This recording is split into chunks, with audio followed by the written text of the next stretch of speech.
Wagwan Generals, welcome back to the Shift Gear podcast. This week, it's kind of funny because the last time you did well, I was like, yo, nothing eventful happened. So nobody's going to like buy that anymore. So something eventful did happen. Thankfully, Ciaran keeps providing in terms of giving us content to talk about here. He's on a real ripper. But what I want to start the podcast with is something very important. So Ciaran, I sent you a video on Messenger. All right.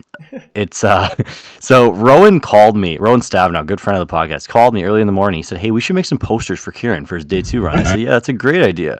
And so I'm gonna provide a little bit of context before we play this video. So we were like, all right, we got to find a Dollar General in Louisville, Kentucky, right? No problems. So we get in the car, drive to Dollar General. So the first Dollar General had some very interesting things going on around it that made us not be able to go in. So we're gonna skip that. But I decided to record the second Dollar General we pulled up to, and to basically cover our backs as to why we didn't come with posters saying, "Yo, go Ciaran." So please play the video for our lovely friends here. Do I need to be worried, Aneil? No, this is actually maybe too clean. Okay, good. All right, let's go. All right, Ciaran. Yeah, we pulled up at the next Dollar General. There's currently the ops and a man getting latched in the middle of the parking lot of the Dollar General. So, respectfully, my brother, I don't think you're getting posters on this one. But, and it says door sticking knock. There was a man getting arrested at the Dollar General. You couldn't just go in still? tape all over the security. Oh, you're not in We there? didn't go in. Door, what? Door sticking knock. You got a knock to get in the Dollar General? Bro, you guys are like news reporters. Yeah. This is the second Dollar General we went to. There's a man getting arrested outside. You had to knock to get in the Dollar General, and there's police tape covering up the sides there. So we couldn't go in the Dollar General, but we were supporting you as well as we could. So first of all, congratulations, man. Like genuinely. Appreciate you. I know it's tough because you just had a deep run, and like this one probably doesn't feel as good as it probably should because you want to win it all. But take a second and appreciate how well you genuinely did, because you're on a legendary run right now. Sometimes the cards just fall in your favor, like sometimes you're just locked in. You're absolutely locked in right now. So big congratulations from all the Shift Gear family. I would advise you to take a second and appreciate how well you've been doing recently. No, I know you. I definitely don't take it for granted. I know how hard it is to make top cut. I think that's why it also hurts a lot when I don't win, because I know how rare it is to get those opportunities. But I haven't shared this on the Shift Gear. I think everyone in my close circle more or less knows this, but I actually decided to leave my job the week before Baltimore and pursue Pokemon full time. And just having those results back to back is almost like a sign that I feel like the universe said like you made the right choice. So I feel like I've been putting a lot more into the game in the past year for sure, and I feel like I've just been seeing it pay off, and like I just feel like my play is at probably like the highest level I think I've ever been playing at. Yeah, it's been great. I really appreciate that, and like all the support, not just from you and our friends and my family, but just everyone who's always cheering me on is awesome, and I don't take it for granted each of these runs. So.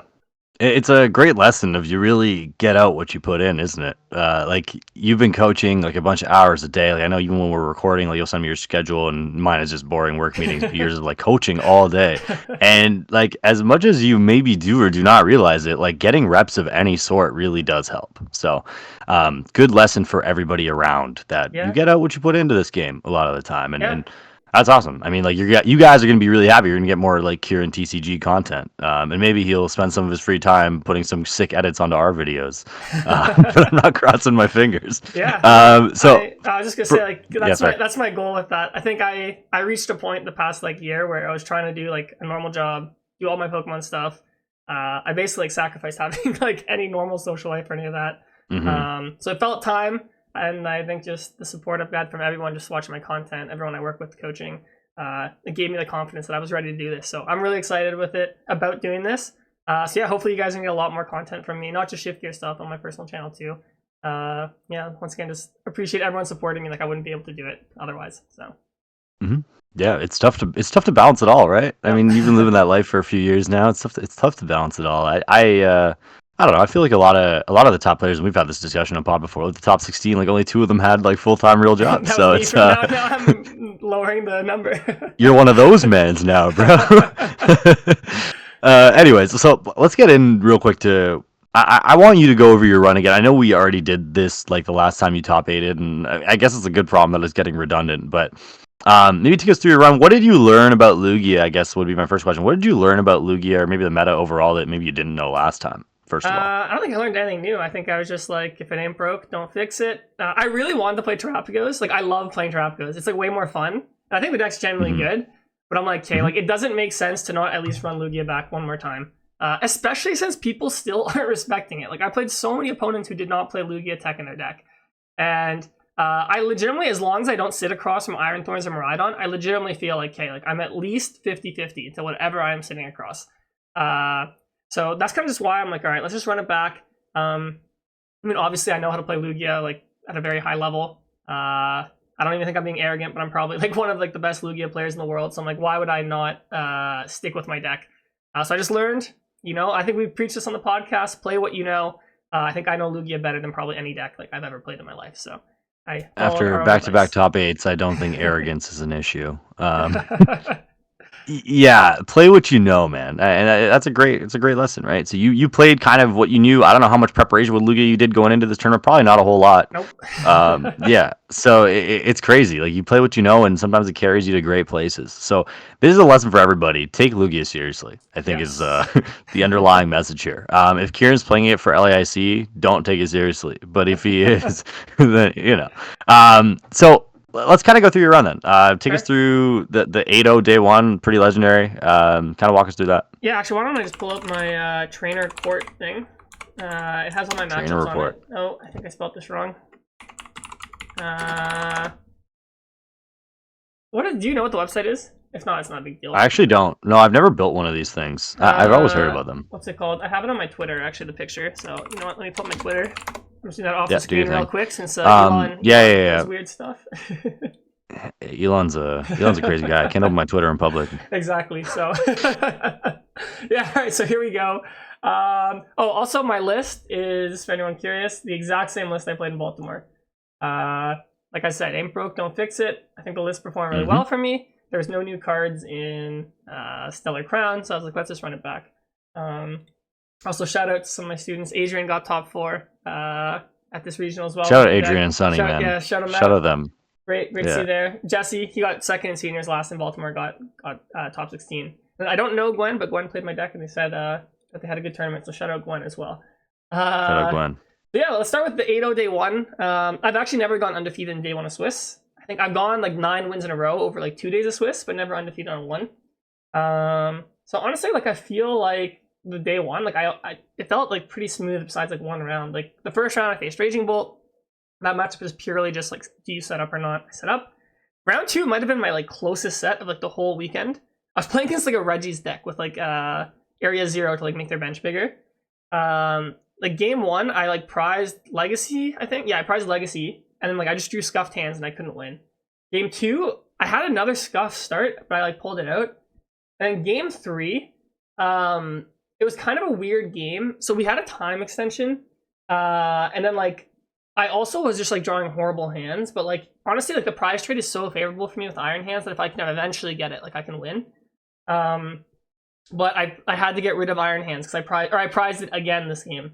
And then this is good submission for like, am I in the wrong? But okay, so my opponent on turn 3 of time just went like draw pass, and I'm like, okay, well I just win now. So I'm like draw like attack, and my opponent's like, wait, the game's over. I'm like, no, we have a time extension.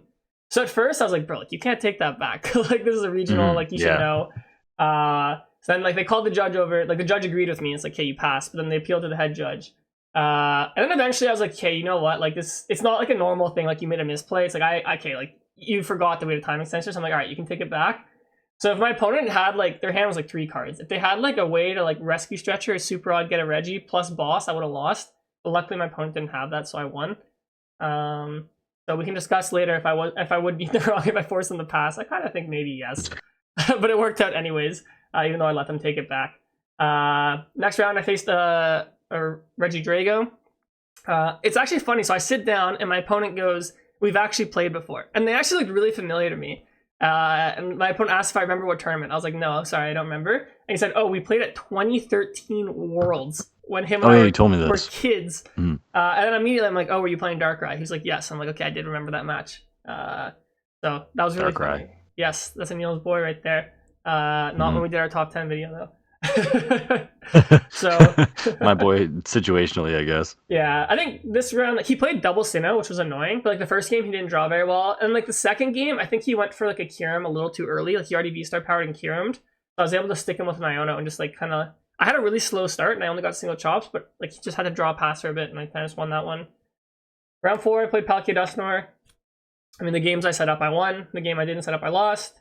Round 5, I faced Raging Bolt. I set up, so I won. Round 6, I played Snorlax. They played no Lugia techs. That's a free matchup. Round 7, I faced Terapagos. Game 1, I went first, so I won. Game 2, I got a really clean setup, and I think my opponent, they either missed turn 2 2-prize knockout, or like they just had something on their board I think that I could like take advantage of, so I won that one. Round 8, fellow Canadian Jack Moore, guest on the pod before. Shout out Jack Moore. Yeah, game 1, he went for like the Iono, he went Regidrago and he took Iono Sinnoh instead of taking like an E-Switch as one of the cards. And then he Iono'd for 6 and he whiffed an E-Switch, so he just like scooped on the spot. I was like, nice. Game 2, he like Iono'd me and Sinnoh'd. I drew Mesagoza and Capture Roma. I'm like, all right, I have 2 flips to get Lumineon. Luckily on the first one I flipped, got Lumineon. So yeah, like I'd say that was probably like the luckiest moment I had of the day, but it honestly didn't feel like an insane day 1. Like I think I told you guys, like I wasn't even drawing insane hands. Like Lugia is just like a good deck. And I didn't face any bad matchups, luckily. So, no, it felt really good to go 8-0. I was under the impression that 10-2 was going to make cuts, so I'm like, all right, like just need to go 2-2 tomorrow. So that was kind of day 1. And I'd like to point out that I can reinforce that he actually did think that, but he still left the bar at 9:30 p.m., which I think is a party foul. Regardless of 8-0 or not, you got to stay at the bar till at least 10. Oh my goodness. I mean, I had to rest, Aneil. I was tired because I drove to this region. Party foul. I normally fly. Well, did you actually do the driving, or was it Rowan? No, Rowan did. Rowan just wanted to beast it, so like, thank you, Rowan. Shout out Rowan, bro. So 8-0 day 1 felt good. So there's 2 other 8-0s. There was Ben Herbert and then Caleb Gedimer. So Ben was playing Regidrago with Sinnoh. Caleb was just playing Raging Bolt. So I'm like, I'd rather hit Caleb because that's an easy matchup. And I hit Caleb, so I was happy. And then legit just got like the worst. This was like my worst luck. Actually, maybe top 8 was, but like really bad hands. Like game 1, so I win the flip. I go second. I go like no Lugia in my opening hand. That's fine. I go Squawk. No Lugia. I go Research. No Lugia V. I was like, what the hell? So like I basically drew 7, so 8 for the opening.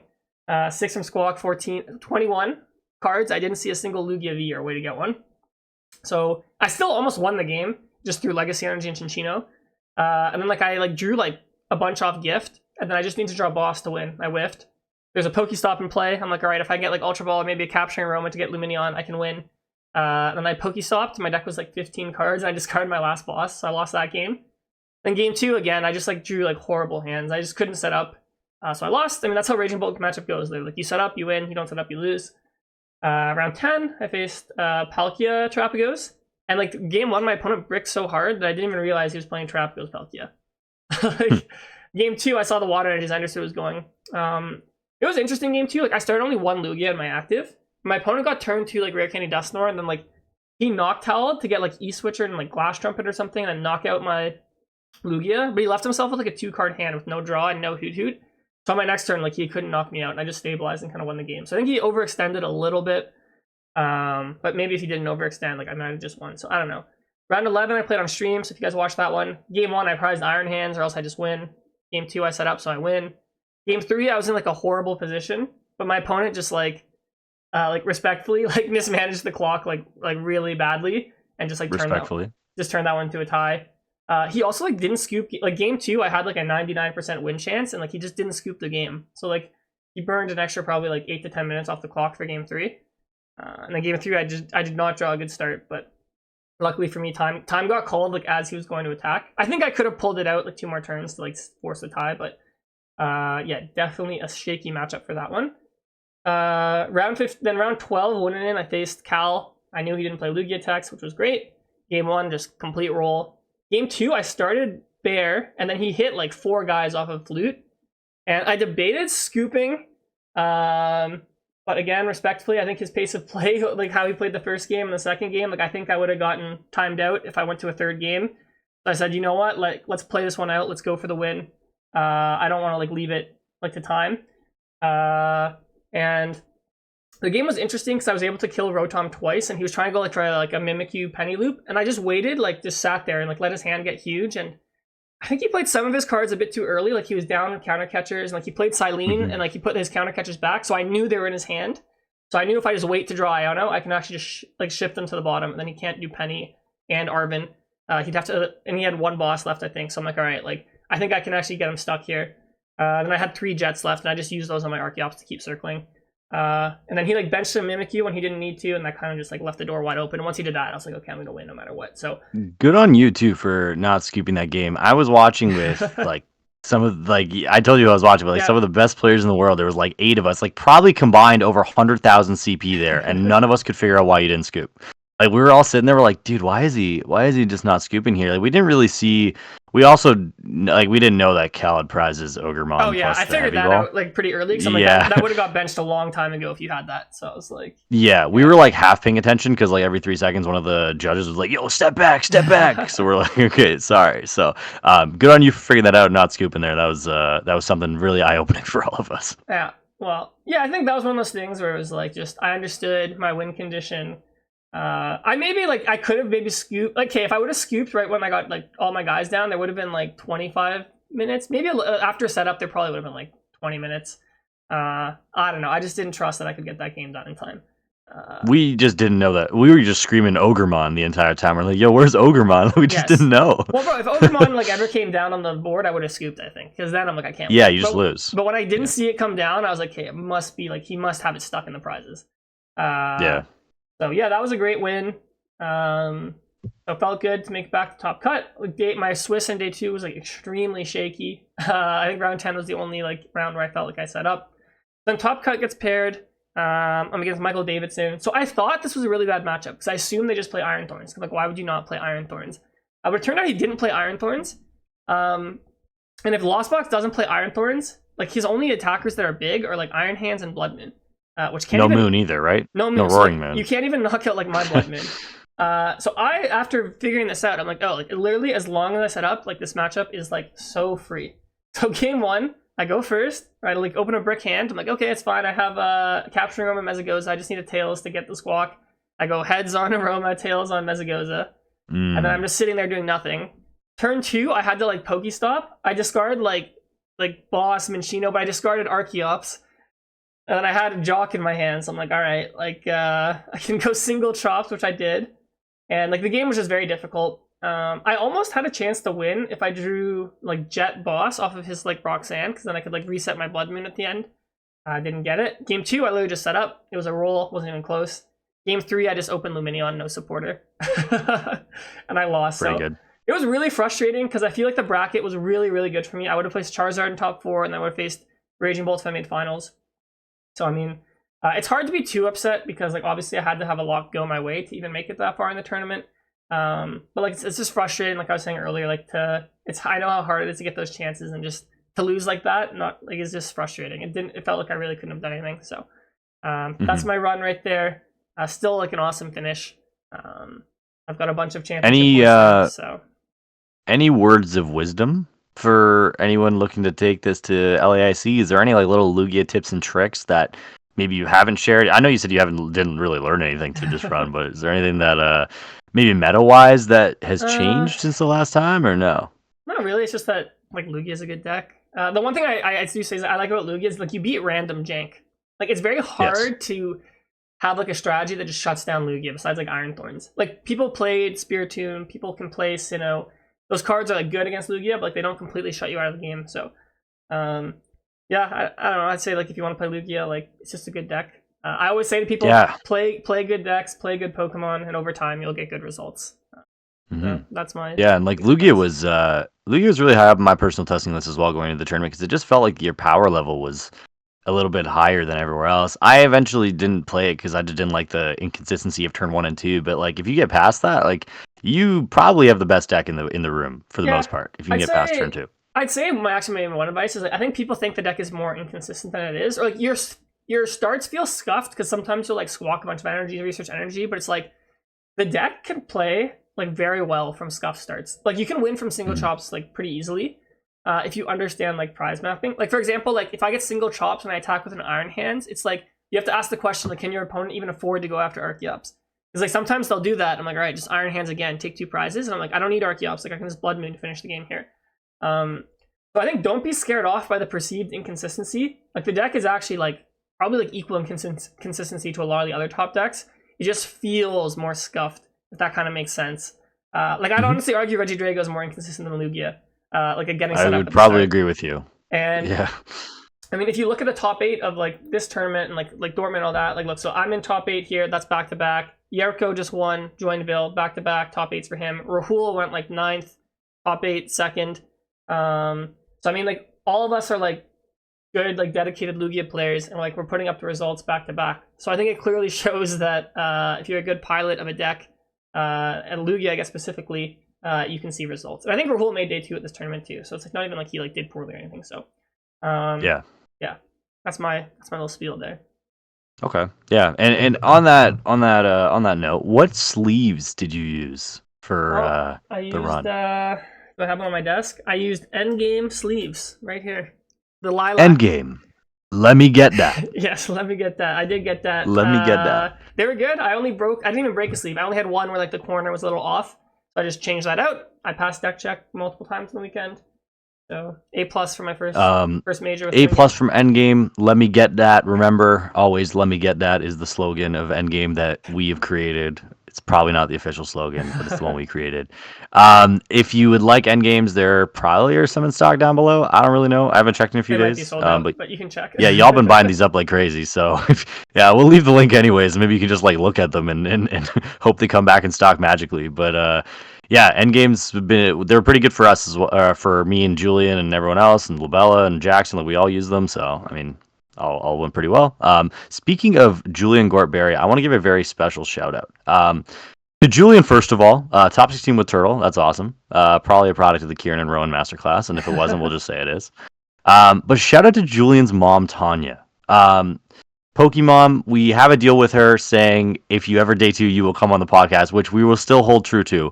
But she went 5-1-2, I believe, on day 1, and pure Pokemon status, awesome human being. Just wanted to give a shout out to her because we said we would. So shout out Tanya. Well, that's bro, awesome. She was playing Iron Thorns at every round. She's like, Ciaran, I'm trying to hit you. I'm like, no, stay away. Stay the hell away from me. Yeah, man, for real. Okay, cool. So we covered that. Let's go through the tournament as a whole. I kind of want to give some insight to what happened here because there's a lot of stuff going on here. There's 7 different decks in top 8. A lot of different decks like littered throughout the top 128 in general. But there's a lot more Palkia than I thought was one of my initial observations. I don't know. What are your kind of initial thoughts looking at this? I mean, top 8 was kind of cool. There was 7 different decks. I think Lugia was the only duplicate deck. So I mean, showing that the metagame is diverse. I think the finals were 2. Actually, I'd say top 4 were all decks that were like probably not expected to do that well. So if we start with the Raging Bolt, Caleb pointing his first tournament back, kind of crazy. Crazy. Yeah, I mean, I was saying this, I think, so Caleb is teammates with Azul, and all Azul does is talk about how bad Raging Bolt is. So I'm like, this is like elite meta manipulation. Getting your teammate trash. I'm not saying that that's actually happened, I'm just joking, but it's pretty elite. So it was an interesting build. So my takeaway from how they played it was they went all in on this like Bravery Charm switch cart package. Bravery Charm makes some matchups a little more annoying for them to like knock out Raging Bolts. And Caleb tries to play a game plan where if he doesn't open Ogerpon or doesn't need Squawk, he just makes 2 Raging Bolts. And a lot of decks have trouble like knocking them out. He was rocking Slitherwing, which I think was probably good, just to knock out stuff like Iron Hands, Blood Moon, stuff like that, 1 prizers. And then the other interesting thing is he didn't play Iono or Briar. He's literally just said, I'm just focusing on what I'm doing on my side of the board, Sada and Boss. So an interesting take on the deck for sure. He only played 2 Pokegears. That's a little suspect to me, but he also has that Luminion Ultra Ball package, so maybe that's how he figures he can make up the consistency a little bit there. So, definitely a unique take on the deck, and I mean, I guess it goes to show you, like everyone thinks Raging Bolt is a bot deck, but I mean, if you put it in the hands of a great player, you can elevate the deck for sure. So. Yeah, I was having this conversation with someone yesterday as well. It's like sometimes you give like perceived quote unquote bot decks to good players and crazy things happen. So like anytime people or even us, we say like, oh, the deck's linear.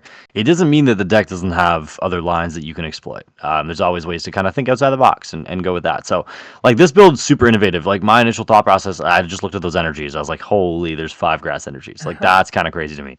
But I saw he's not really using Ogremon as much, which I guess the strategy makes sense. Like you just don't put down these low HP basics, and it's like, all right, good luck going through my bolts with charms, right? If you don't need it, you don't need it. And I'm curious to see if this is going to kind of alter how people play Bolt moving forward, because this seems, honestly, it seems simplistic. It seems pretty straightforward. Like there's nothing really crazy about it, but it's just like a general shift in how the gameplay normally is, and he kind of innovated that, or whoever on his team innovated that idea to kind of just make some like buffed up Raging Bolts. Pretty cool. Yeah. So yeah, if you want to play Raging Bolt, go watch his games. Watch how he sets up his bench, and then once he takes the lead, then he puts everything down. So definitely really cool. All right, second place is probably the biggest surprise of the weekend. We had a Lost Box deck. Yeah. So Team GDG, so like Hedrick and all them, they played Lost Box. I mean, not a crazy list or anything in my opinion. Like it just looks like a Lost Box list. They decided, hey, let's just take the Lost Regidrago. And again, I think we've talked about this before. Like this is how like when the meta games like ebb and flow. Like some decks that were kind of on the back burner can come back. So Regidrago went from like a 18% deck to now it's like an 8% deck. So I think it's reasonable to have an 8% as your bad matchup. I also think Lugia is a really bad matchup for this deck because they don't play Iron Thorns. I get they played Spiritomb. They're like, oh, that's for Stall and Lugia. But man, if like Lugia just sets up like an Iron Hands on you, like it's very hard for this deck, I feel like. But like obviously he beat me. I'm sure he beat some other Lugias. So yeah, it's cool. I guess this Lost Box is back. I don't really have much to comment on the list, Aneil. What do you think? I have a few takeaways from this. I think the first thing is like the absence of Moon and Thorns, as you touched on. I think this like mentality of like, okay, we're gonna use Bear to go 2/2/2 a lot is pretty cool. Like Lost Box's strength has always been going 2/2/2 for the most part, and as you can see in this build, there are not very many attackers. So maybe you're hitting with a Cram, then you're Stable Eye cleaning that up, but you're taking at least 4 prizes with some of your big boys here. So I thought that was super cool. Taking the loss to Drago is definitely bold. And it's a pretty heavy auto loss. Like there's no mana fee. Like they didn't even try to counter it. It's just kind of, all right, we lose. And that's cool. Like we say all the time, like you need Tom to kind of go your way. So super innovative. I thought it was a cool time to bring back Lost Box. I think this is kind of overdue. I think Lost Box and the Colress engine in general, like Giratina, Lost Box, whatever, I feel like there's still a strong there's a strong enough base to that engine to do well in today's game. I think Kyurem kind of came and went. Kyurem's in Drago. If you can just not worry about that matchup, the deck is still really strong all over the place. So I'm interested to see if this kind of sparks more people playing Lost Box. I know Lost Box is a very popular deck amongst the community. Maybe people have new innovations, whatever. But yeah, that's basically my take of that. I think there's very few attackers, but it kind of shows you the versatility of, I think, Ursaluna in general. But also just the idea of like, hey, we take an auto loss, whatever, who cares? Yeah, I agree. And obviously, like Lost Zone has a high skill cap, so I'm sure the group that played it all played it like very well. Yeah, you kind of touched on Palkia. We had one in the top 4 here. The list is pretty similar to Stefan's, except there's a Rotom added in here. Only one shoe, I think that was a change. If I have to look at what Stefan's list was, but yeah, I think Palkia as a deck is like it's disgustingly good when you go first. Like just turn 2, being able to Moonlight Shuriken plus Dusknoir if they even play Mana Fee is really good. The Greninja EX is really cool. I think we've touched on this. It's awesome to see a 101 tech coming back into the game. But again, it's like one of those decks I don't have a lot to talk about. I think last week on the pod we said that like this is definitely like a sleeper deck. We expected it to do well, and I think there was 3 or 4 of them in the top 32. So I think it's definitely a very good showing for Palkia, especially compared to its play rate.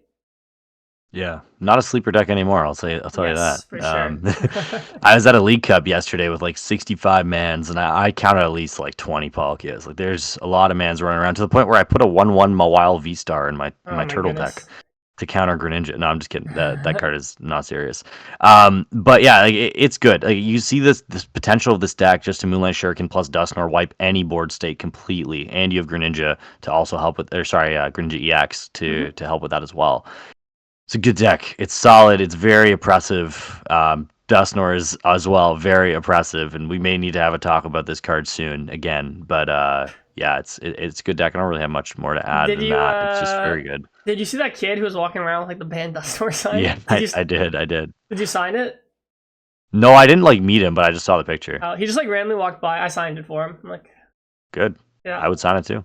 yeah. I don't think Dustors like the Dustor decks are broken or anything. It's just like it's like annoying to play against. Like they just like do stupid stuff on turn 2. So, yeah. It just makes big basic Pokemon better, which I don't like. I just let my Charmanders and Pidgeys cook, man.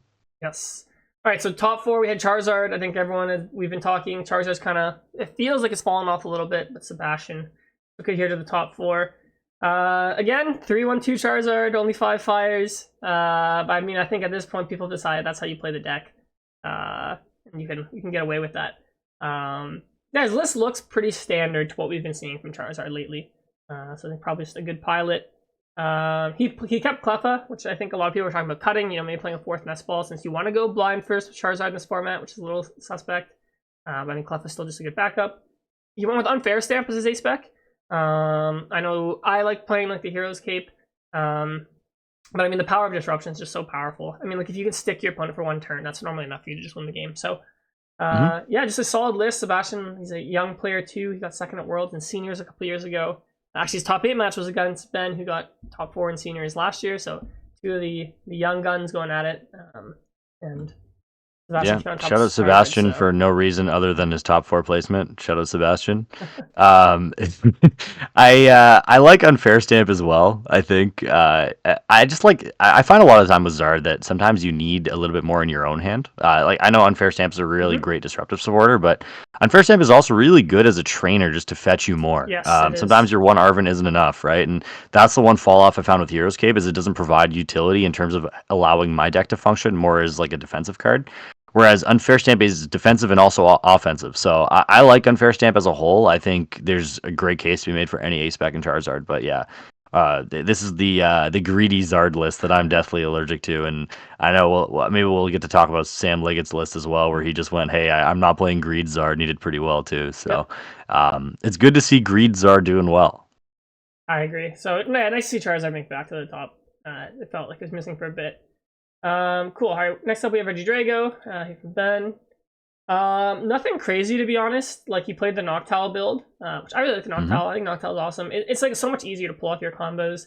Actually, is this list? No, it's not the same as the one that's Isaiah and John played in Dortmund, but it's pretty similar. I think it's like 1 card off because I know they played a Jamming Tower. I don't see that here. He played 4th Vessel. That might be the difference. Yeah. So. I mean, I don't have much to say. Like it's just Regidrago. Regidrago's is solid. Like, it's still a really good deck. It's still tier 1 for me, even if it's fallen off. So it feels to me that the deck has gotten a little bit less consistent than it used to be overall, which is kind of weird. That's just from my experience playing it, and I've tried to play like consistent lists, but it feels like it's gotten a little less consistent. Like the Noctowl thing is really, really nice. But the problem is it's really tough to find time to Nest Ball in turn 1 for a Hoot Hoot or draw into it naturally because your deck has such heavy discard that it's tough to kind of find the Noctowl when you need it and not before you need it and have to research it away or something. So that was the kind of difficulty I found with Noctowl. I think the card is good overall. I think it's definitely a player's preference kind of card. I don't think everybody's going to play it, and I don't think everybody's going to like it. But that's the one takeaway I take from this, that Noctowl is doing well still. So there's clearly some good merit to it. I haven't liked it particularly in my testing, and I know a lot of people have the same opinion. But hey, if it's doing well, it's doing well. The other thing I noticed about this and about all the Drago lists right now is most of them are not playing Goodra, which is interesting because I think Goodra still has a lot of application all around. Goodra's still a really good card, and I understand the reason for cutting it. You need the space elsewhere. But I just like having the extra attacker as well, so you don't have to Legacy Star before you really need to. This list also played Cologne, which a lot of lists were cutting. So Kyurem, Cologne, still very good. Get Through Thorns, stuff like that. Other than that, yeah, you're right. Yeah. It's just Regidrago. Yeah, I mean, you don't have to get Hoot Hoot turn 1 necessarily. I think just like having it down, like no, you don't. At any point, like just Ultra Ball just turns into pretty much like a game-winning combo.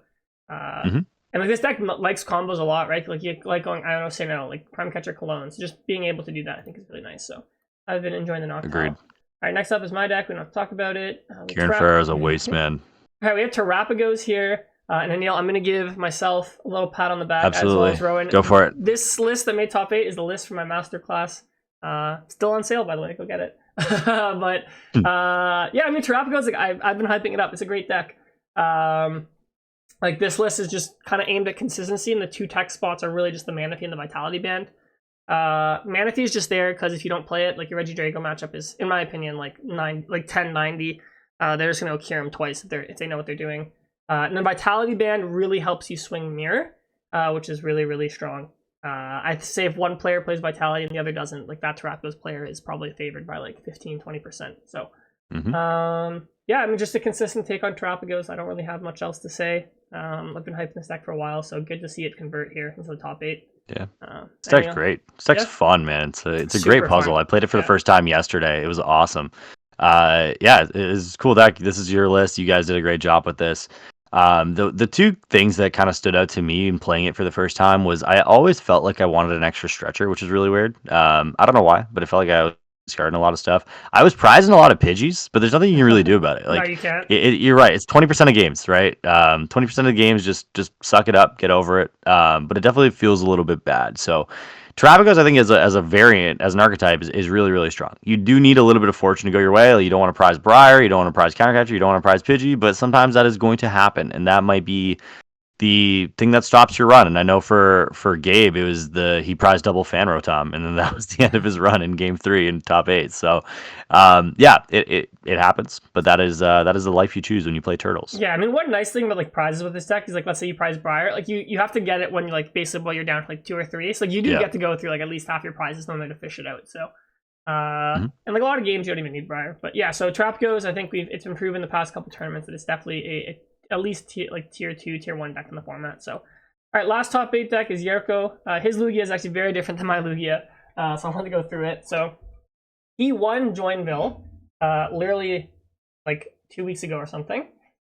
Ran back Lugia, but his list is different this time. He has Arven and Vitality Band in this list, which I think is a very big surprise to a lot of people. And he's running it more of like the toolbox kind of way. I guess kind of similar to Rahul without the lightning like energy package. He plays the Wellspring and he plays Raikou without lightning. So I guess he's kind of saying like, there's some games you don't need Iron Hands. Just go Raikou. I guess into like Palkia VStar, into like Pidgeot. So that was interesting to me. And he plays Wellspring, which I get it. Like it's actually pretty good. Like you just take 2 like little baby Pokemon off the board. Just my experience with the deck is like any scenario where I could do Wellspring, I feel like Iron Hands is like equally as good. Wellspring, you have to shuffle it back. You leave yourself a bit vulnerable. Hands has to be answered right away, and like normally they have to knock it out and just take 1 prize. So I personally am not a huge fan of Wellspring, but I mean like I can't argue with the results. He won a regional, got top 8 here. And I don't think that many people play Wellspring in their Lugia deck, if I'm being honest. So I wonder if that's going to start catching on. And then the Arven Vitality Band package, super interesting to me. So I think the main reason to play this is it lets Lugia V-Star hit 230. So like there's some Pokemon like Iron Hands, for example. If you put a double turbo on Lugia, you can do 210, which is enough to knock out Fez and Ogerpon. I'm sure there's some other math like I can't think of like right now that like man said Ogerpon. That's crazy. Oh my goodness! All right, I'm sure there's some other math I can't think of right now that it helps with. So and then he plays obviously the double fish, so you can just like Arven for it, fish for Arven, and then like I guess you get like Ultra Ball or something if you need to get chops down. So really interesting take on Lugia. No Squawk, by the way, in this list, which is crazy. I think to me, Squawk is to me like almost like the deck feels unplayable without it. Actually, I don't know if Yerko played Squawk in his last one. Oh, he didn't play in his last one either. He played Fez, so he also cut Fez, so decided that wasn't needed to Chichino. So yeah, interesting take from Yerko. I think that speaks to him as a player that he just won a tournament instead of running it back. He's like, let me innovate some more, change his list up a bit, which is pretty cool. Very innovative. Yeah. We can actually check, Aneil, how many people play Wellspring, Ogremon in the deck. It's actually 0.4 of people making day 2. So it's 40%. It's actually way more popular than I thought it was. I thought it was like a 10% type card. So I guess if you're playing against... Shout out Ogremon, bro. Shout out Ogremon. You know, I honestly, like clean shout out to Ogremon on all fronts. Because Ogremon, when it came out, we didn't know if it would be that good. But Ogremon, in all variations, but Fire Ogremon, has been absolutely unbelievable. So shout out Ogremon, goated Pokemon. Just great overall. We didn't know how good it would be because we thought there was like Ogremon mask that like tool and stuff, but Ogremon as a whole has been quite good. Because I remember we looked at them, like none of them seem that good in a vacuum. And I guess none of them are like broken in a vacuum, but like they're all very good support Pokemon in their respective decks. So that's the top 8, Aneil. I don't know if there's any like really interesting decks. Like there's some Pidgeots, there's some Snorlax. Piper played the Banette deck. I saw a Gouging Fire made day 2 actually. I don't remember what place it was. Here it is. There's always something funky. Yeah, this was cool. The Secret Box. That card has proved me wrong. Seeing a lot of play. I don't know a lot, but like some play in decks. Yeah, it's cool. 3 Iswitch. It's a little sketch for me. He played the Flutter Mane. I don't know if he predicted Lost Box would be good or not, or maybe an Iron Thorns counter. So just a cool deck. I mean, I still don't think this is like a great deck or anything, but just goes to show, right? Like if you put in the time, you innovate with these niche concepts or on the fringe decks, you can have some success. So you can do anything with you can do anything you put your mind to, I guess. I think this deck is really cool. It's kind of the same concept as a lot of these ancient decks where you just have Sada and you just had good cards and good attackers and you just hit with them. So I don't have much to add about this, but I mean, pretty cool. The one takeaway, maybe we can talk about like our takeaways from the tournament as a whole in terms of like the meta and stuff. My one takeaway is how low Dragapult plays. Yes, I was going to bring that up. Yeah. Yeah, I think that was really surprising to me. There's only 7 in day 2, and none of them did better than top 32 if I'm correct with that. Actually, I think if I click on it, it tells me. So I mean, like like they had like a 9% day 1, I think. And then okay, there was 1 in top 32. Yeah. So it's top 32. Yeah. That's surprising to me. Dragapult felt really, really strong going into that tournament, and like there's a variety of factors. Like you can talk about time, you can talk about the buildup of other decks that are coming in that maybe I don't know. Like there are a lot of decks that were hyped up at different times coming into the tournament, so it's just a matter of like what decks did people really see maybe prior to the event, like a week prior or whatever, right? But it's really surprising me. I am very surprised that Dragapult didn't do too well, and Charizard technically outperformed it with the top 4. Did well. Yeah, for sure. I mean, I think the deck, like Raging Bolt is like the most popular deck. That's a horrible matchup. Regidrago's not a great matchup either, and like Regidrago converted well. So I think maybe just I also like if I look through the list, I don't know how many of the top players are playing Dragapult at this tournament. That's always something to consider as well. Actually, just looking here, Iron Thorns looks like it had a really good conversion. Luckily, I didn't run into any of them, but there's 11 in day 2. One sleeper for me, sorry, I didn't mean to cut you off. No, the one sleeper deck for me that I think is a lot better than people are giving credit for is Banette. You see a Banette down there. Yes, Banette's pretty cool. This deck is good. This deck is legitimately good. I know Piper played it. There's nothing crazy flashy about Banette, but there are a lot of games you just kind of cheese your way through, and the deck is really good. Yeah, it's another one of those decks where like also like if your opponent like doesn't really know what's going on, like you can probably they'll put something in play that you can trap, stuff like that. And I will give a shout out. It got 1st and 2nd in the younger divisions. It got 1st in seniors here, Ethan. Damn. And Zelda, she won in juniors at Louisville here. And just want to give a shout out too. I think someone said, I don't know if this is true or not, this might be the first time ever the finals was 2 female players in any age division. So congrats to Annabelle and Zelda. That's awesome. That's awesome. Zelda's a sick name too. Yeah, I wonder if she's Zelda Z. That's sick. Zelda. Yeah, that's sick. I might have to name my kid that. That's awesome. That's cool. That's history in some way, shape, or form. Yep. And I think Banette's just really good. I noticed that's Banette Dusknoir as well. It's actually, not even Banette Gardevoir. Actually, I didn't even realize that. Yeah. I want to look at this. Oh, you're right, not Gardevoir. So this is like so one of the problems with Banette is it doesn't do a lot of damage. So you do 30 at a time. So the Gardevoir version plays Monkey Dory to kind of fix that. Like Zelda here went with the Dusknoir version, and I can see the strategy, right? Like you play the 4 Iono. Like if your opponent only can build up maybe 1-2 threats because they're item locked, like you just Dusknoir it really quickly to get it off the board.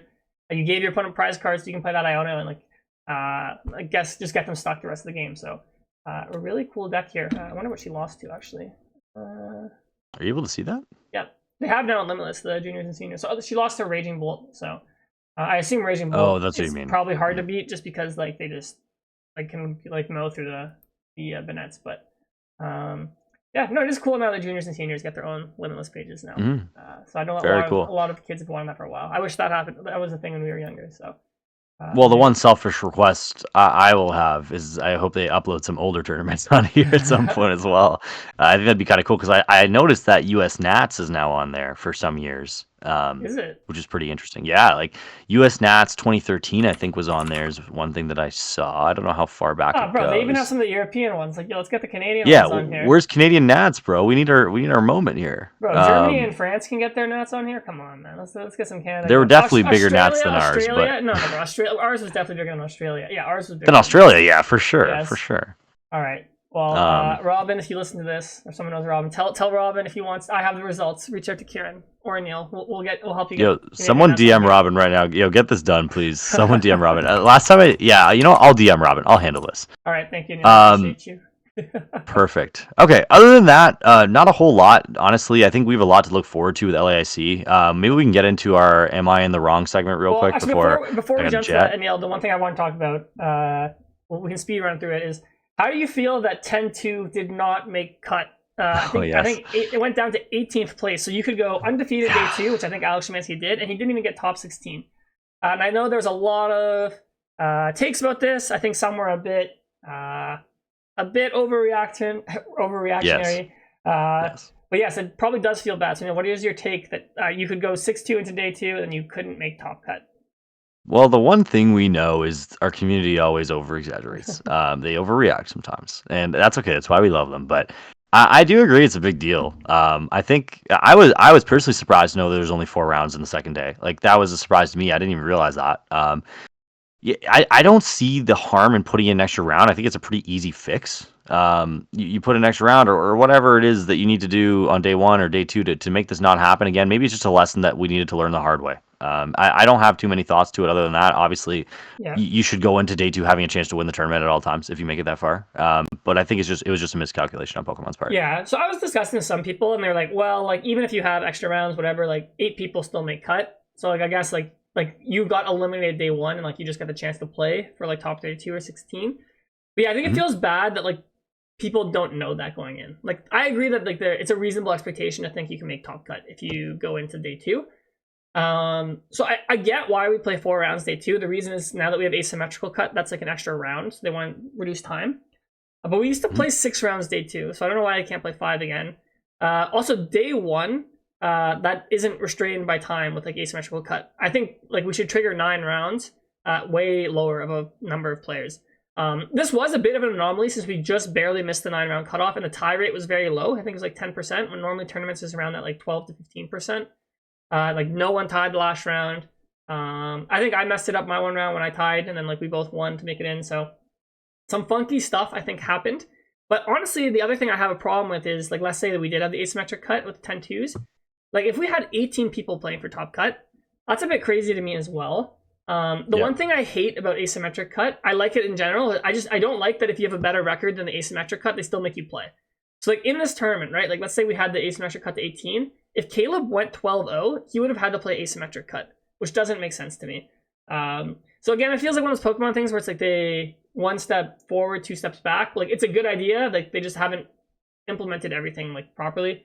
So hopefully they fix this like right away during the season, and they don't just like let this ride out the whole season. We see more tournaments like this.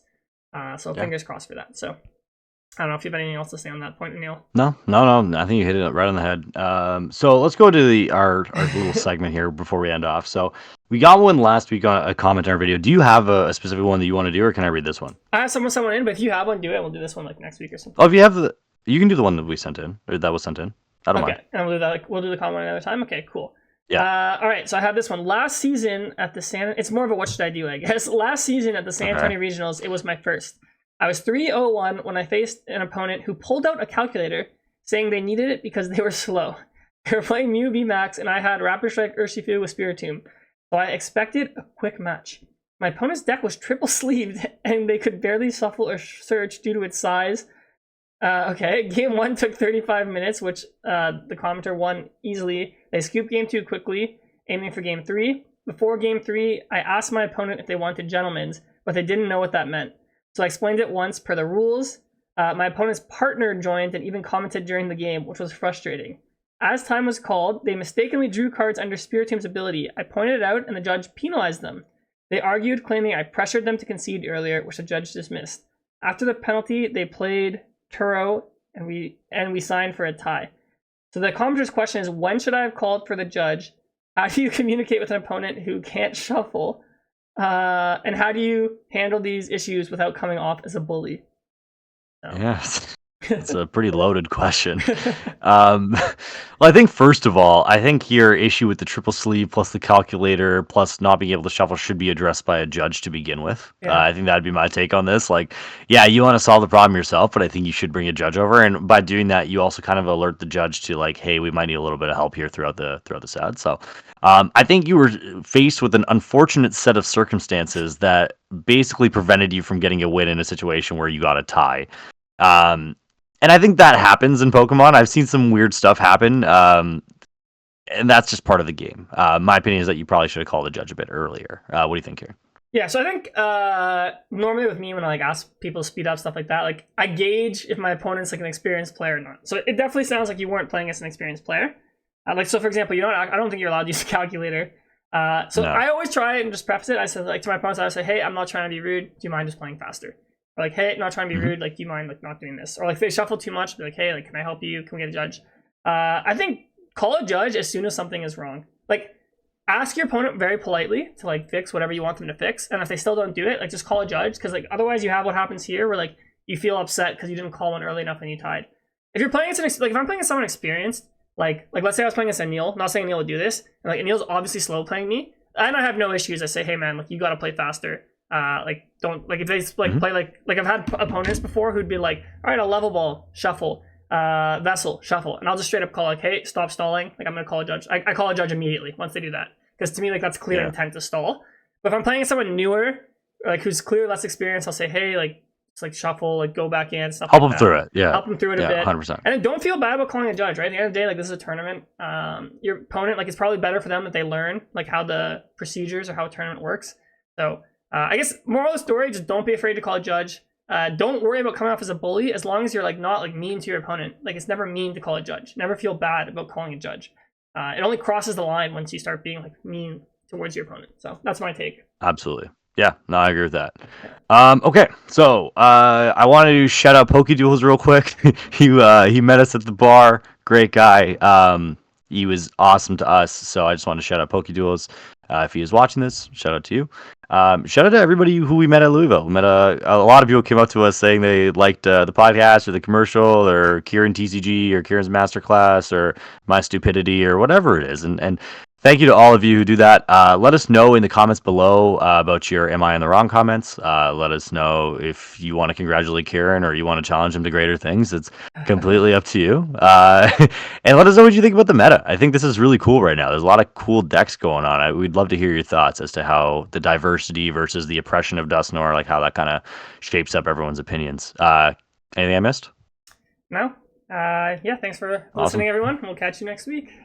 Yeah, appreciate everyone. If you want endgames, you want bucket hats, all down below. Our Discord down below. Yeah, send us in your submissions. We want to feature them all. We got a ton of opinions to give out. We will see y'all next week. Take care. Peace out.